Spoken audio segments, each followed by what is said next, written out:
ஒரு காலத்தில் ஒரு ராஜாவுக்கு அவரது நண்பர் ஒருவர் ஒரு குரங்கை பரிசாக வழங்கினார். அந்த குரங்கு ராஜாவை மிகவும் நேசித்தது.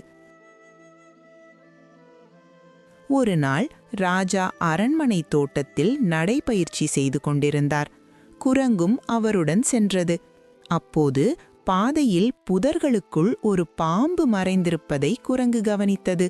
உடனே அது தாவி குதித்து ராஜாவுக்கு அந்த பாம்பை காட்டி எச்சரிக்கை செய்தது.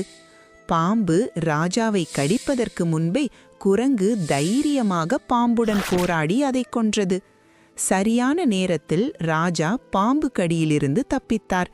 குரங்கின் சுறுசுறுப்பும் விசுவாசமும் கண்டு ராஜா மிகவும் நன்றியுடன் இருந்தார். உடனே அந்த குரங்கையே தனது தனிப்பட்ட காவலனாக நியமிக்க ராஜா முடிவு செய்தார். இந்த முடிவை கேட்ட அமைச்சர்கள் அனைவரும் அதிர்ச்சியடைந்தனர். அவர்கள் ராஜாவிடம், "மன்னரே, அது ஒரு விலங்குதான். மனிதர்களைப் போல யோசிக்கும் திறனோ தீர்மானிக்கும் அறிவோ அதற்கு இல்லை. தயவு செய்து உங்கள் முடிவை மறுபரிசீலனை செய்யுங்கள்" என்று கேட்டுக்கொண்டனர். ஆனால் ராஜா அவர்களின் வார்த்தைகளை கேட்கவில்லை. அவருடைய கரத்தில் ஒரு காவலனுக்கு விசுவாசமும் அன்பும் மிக முக்கியமானவை. அவை குரங்கிடம் மிகுந்த அளவில் இருந்தன. ஆகவே அவர், "எனக்கு மனித காவலர்கள் தேவையில்லை, இந்த குரங்கே போதும்" என்று அறிவித்தார்.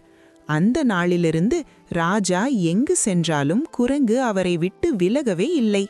ஒரு நாள் ராஜா, "எனக்கு தூக்கம் வருகிறது, நான் சிறிது நேரம் ஓய்வெடுக்கிறேன், யாரும் என்னை தொந்தரவு செய்யக்கூடாது" என்று கூறினார். அதை கேட்ட குரங்கு மிகுந்த கவனத்துடன் ராஜாவின் படுக்கை அருகில் காவல் காத்தது.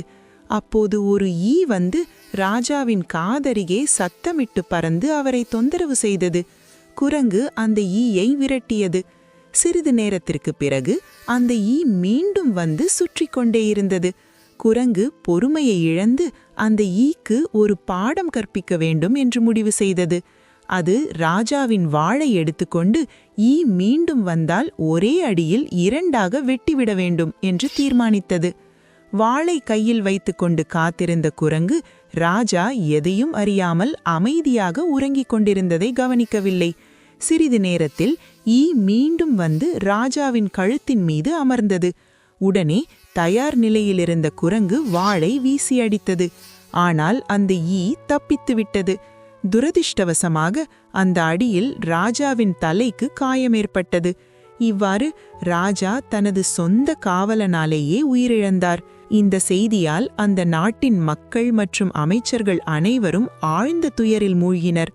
இந்த கதையிலிருந்து நாம் ஒரு முக்கியமான பாடத்தை கற்றுக்கொள்கிறோம். விசுவாசமும் அன்பும் நல்ல பண்புகள்தான்.